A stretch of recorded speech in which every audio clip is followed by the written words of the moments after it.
Panorama group, जो सोचता है वो करता है। हम सरकार नहीं बना पाए हैं, उन राज्य में भी बनाएंगे और बिहार में तो हम लोग सरकार में हैं ही। बिहार में भी अब की बार 200 के पार सीट जीतेंगे। जिस तरह का अच्छा माहौल बना है, नीतीश कुमार जी के नेतृत्व में प्रगति के पथ पर बिहार आगे बढ़ रहा है और बिहार में पानी, बिजली, सड़क, इंफ्रास्ट्रक्चर, इंडस्ट्री, एम्प्लॉयमेंट जो है उसमें पूरी तरह बहुत से लोगों को रोजगार मिल रहा है और सरकारी रोजगार ही 10 लाख के ऊपर पहुंच रहा है। नीतीश कुमार जी एक अनुभव वाले व्यक्ति हैं। बिहार का सौभाग्य है कि 20 साल अनुभव का चीफ मिनिस्टर बिहार के पास, इतना एक्सपीरियंस चीफ मिनिस्टर किसी राज्य के पास नहीं है और इससे बिहार को लाभ हो रहा है। लेकिन हमारे विरोधी तरह तरह के प्रश्न उन पर खड़ा करते हैं जो दुर्भाग्यपूर्ण है। ये बात मैंने अपने तरफ से ओपनिंग रिमार्क में कही। एक सवाल एक एक करके आप पूछेंगे। जी सर, बीजेपी का जो सफल दिवस है, एक लंबा संघर्ष किया बीजेपी ने, देश की बात करें तो संसदों की बात करें या फिर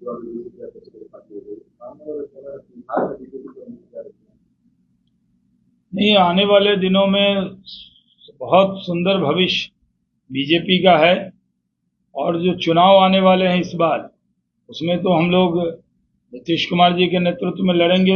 स्ट्राइकिंग रेट जो है पिछली बार हमारा बहुत अच्छा था, इस बार उसको आईपीएल स्टाइल में स्ट्राइकिंग रेट लेंगे। राहुल गांधी बिहार के दौरे पर आ रहे हैं। अच्छा, राहुल जी बिहार भी आ रहे हैं। पिछली बार राजद के लोगों को ये शिकायत थी कि 70 सीट राहुल जी, सोनिया जी ने दबाव डालकर लालू जी से ले लिया था और जीते 19, 51 सीट हार गए। तो जो पार्टी 51 सीट हार जाए, इतनी सीटें लड़ने के बाद, इस बार राजद उनको भाव नहीं दे रहा है, इनके स्टेट के नेताओं को। तो इसलिए राहुल गांधी जी को बुलाकर राजद पे दबाव बनाने की कोशिश है, क्योंकि चुनाव तो अभी थोड़े दूर है। राहुल गांधी आ रहे हैं तो राजद पे दबाव बनेगा, बिहार पे कोई दबाव नहीं बनेगा। तो तेजस्वी यादव कह रहे हैं कि हमारी सरकार बनेगी तो पूरे से इस बार तो चुनाव में ही कूड़े के ढेर में चली जाएगी आरजेडी।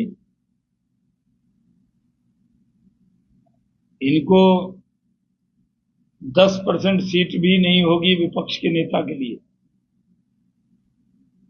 लालू जी, राबड़ी जी पूर्व मुख्यमंत्री रहे और तेजस्वी यादव जी पूर्व मुख्यमंत्री कहलाएंगे, क्योंकि विपक्ष के नेता पद पाने के लिए भी उनके पास सीट नहीं होगी।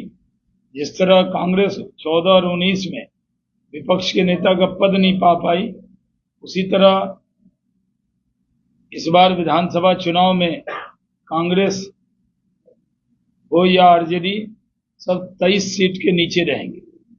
सोशल मीडिया पर आपको लगता है सोशल बिल का समर्थन करने के बाद धमकियां नहीं? उन सब की परवाह में नहीं करता। जो वक्फ अमेंडमेंट एक्ट है वो बहुत अच्छा अमेंडमेंट एक्ट है। मैं बिहार के मुस्लिम भाइयों से और देश के लोगों से अपील करता हूं, क्योंकि मैंने 2013 में भी पार्लियामेंट में चर्चा की शुरुआत की थी। तब भी हमने वो कमियां गिनाई थी जो कमियां उस बिल में थी, और इस बिल में वो सारी कमियां दूर कर दी गई हैं। और अब जो एक्ट आया है, इसमें एक गलतफहमी मुस्लिम भाइयों के मन में नहीं होना चाहिए कि कोई मस्जिद की कमेटी, दरगाह की कमेटी या कब्रिस्तान की कमेटी में एक भी नॉन मुस्लिम मेंबर नहीं होगा। कोई भी वक्फ जायदाद का जो मुतवल्ली है वो नॉन मुस्लिम नहीं होगा, मोहतमीम नॉन मुस्लिम नहीं होगा। सिर्फ जो वक्फ बोर्ड ऑफ वक्फ काउंसिल है, उसमें 2 महिलाओं को, पसमानदा मुसलमानों को और 2 नॉन मुस्लिम मेंबर उसमें डाले गए हैं। तो ये कहना कि नॉन मुस्लिम मेंबर क्यों डाला, ये दुर्भाग्यपूर्ण है। आखिर कोई मौलाना साहब हैं, मुतवल्ली हैं, तो वक्फ की जायदाद तो ट्रिब्यूनल के पास जाएगा, कोई डिस्प्यूट होगा तो। लेकिन उनकी अपनी जायदाद अगर होगी तो सीओ के पास, डीसीएलआर के पास और डीएम के पास ही हल होगा। तो वक्फ की जायदाद क्यों नहीं हल हो सकता?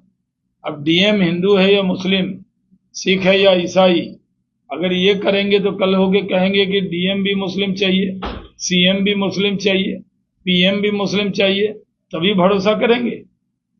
जो भी न्याय संगत व्यक्ति पद गोपनीयता की शपथ लेकर आता है, उसका धर्म कुछ भी हो, वो न्याय करता है और डीएम भी न्याय करेंगे।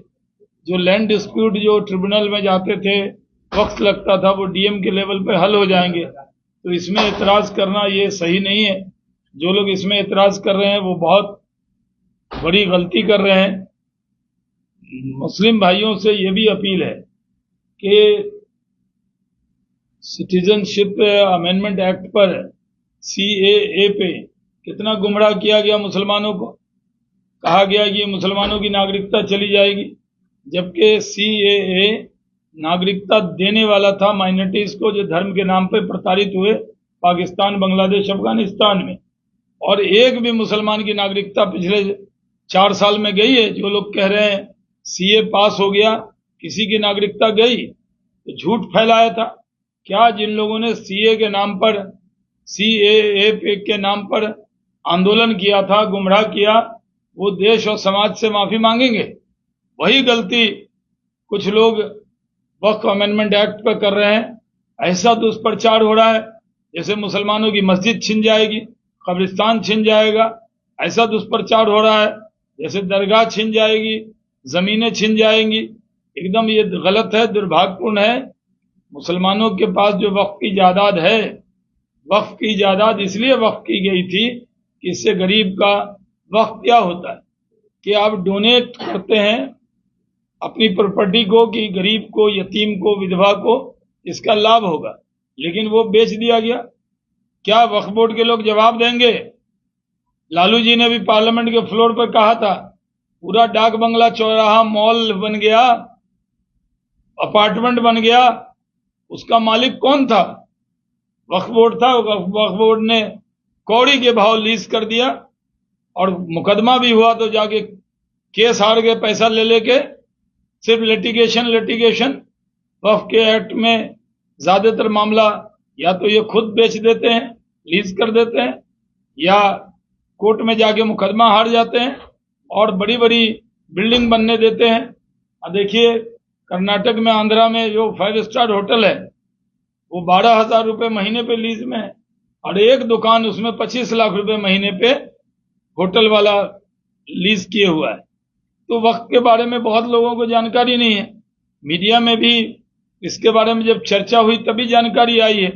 इसलिए मैं कहता हूं ये वक्फ अमेंडमेंट एक्ट देश के मुसलमानों के हित में है, किसी मुस्लिम भाई को घबराने की जरूरत नहीं। कई पार्टियां कोर्ट जाने की तैयारी कर रही हैं। देखिए अदालत जाने का तो रास्ता सबको है देश में, लेकिन वक्फ अमेंडमेंट एक्ट अब कानून बन गया है और इसका जब रिजल्ट आएगा तो मुस्लिम भाई नाराज नहीं होंगे, खुश होंगे।